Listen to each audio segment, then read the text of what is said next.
مذہب حقہ قبول کیا تھا وہی ذکر کر کے آ رہے تھے، اور دوسرے مقام پر اس ذکر کے لیے جا رہے تھے کہ راہ میں ملک الموت نے آواز دی اور وہ اللہ کو پیارے ہو گئے اور اپنے عیال و اطفال کے علاوہ لاکھوں مومنین کو روتا ہوا چھوڑ گئے۔ انا للہ و انا الیہ راجعون۔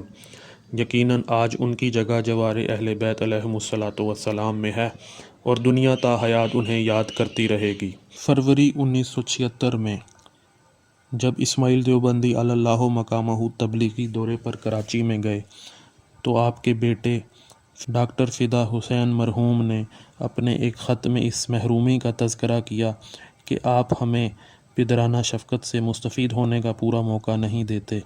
اس کی وجہ شاید یہ ہے کہ آپ صرف ہمارے باپ ہی نہیں بلکہ قوم کے مبلغ اعظم بھی ہیں۔ جواب میں اسماعیل دیوبندی علی اللہ مقامہ نے کہا کہ بے شک میں تمہارا باپ ہونے کے ساتھ ساتھ شیعہ قوم کا نگہبان بھی ہوں، لیکن بیٹا اس منزل تک پہنچنے کے لیے جن کٹھن مراحل اور صبر آزما حالات سے گزرا ہوں وہ صرف مجھے معلوم ہے۔ شیعہ ہوا تو کارب کی نفرت کا نشانہ رہا، والدین نے منہ پھیر لیا، دوستوں نے حق رفاقت بھلا دیا اور میں دنیا میں اکیلا رہ گیا صرف محمد و آل محمد کے سہارے پر۔ پھر میں نے اپنے خلوص کا اظہار شروع کیا، میری خدمات وسیع ہو گئیں، قوم نے مجھے عزت و توقیر بخشی، لیکن شیعہ مولویوں نے مجھے اپنی راہ کا پتھر سمجھ لیا۔ میں ہمیشہ سے مولویوں کے حسد یا رشک کا نشانہ بنا رہا، میں ان لوگوں سے ہمیشہ زخم خوردہ اور درماندہ رہا۔ اب جب کہ ہر قسم کے لوگ مذہب شیعہ کے خلاف ہو چکے ہیں اور اس کی ترقی کے دشمن ہیں، تو اگر میں صرف تمہارا باپ بن جاؤں تو میری یہ قوم اکیلی رہ جاتی ہے۔ میں اس مقام سے پیچھے نہیں ہٹ سکتا، اس لیے اس قوم کو سنوارنے اور بنانے میں میری پوری عمر صرف ہو چکی ہے۔ اس لیے بیٹا اگر تمہارے حقوق میں مجھ سے کوئی کمی ہو جائے تو مجھے معاف کر دینا۔ ضیاء حسین ضیاء کہتے ہیں کہ وہ سمجھتے ہیں کہ دین پرستی کی اس سے بڑی مثال اگر ناممکن نہیں تو مشکل ضرور ہے۔ اس کے باوجود جہاں بھی وقت میسر اپنی اولاد کے اخلاق کو بنانے کی کوشش کرتے، ان کی تربیت اور ان کے اخلاق کو فاسد ہونے سے بچانے کے لیے کوشش کرتے۔ مبلغ اعظم اسماعیل دیوبندی کے پسماندگان میں 2 بیوائیں، 5 لڑکے اور 6 لڑکیاں شامل ہیں۔ 5 بیٹوں کے نام یہ ہیں: عطا حسین صاحب، ڈاکٹر فدا حسین صاحب، ثنا حسین آصف، رضا حسین رضا، ضیاء حسین ضیاء۔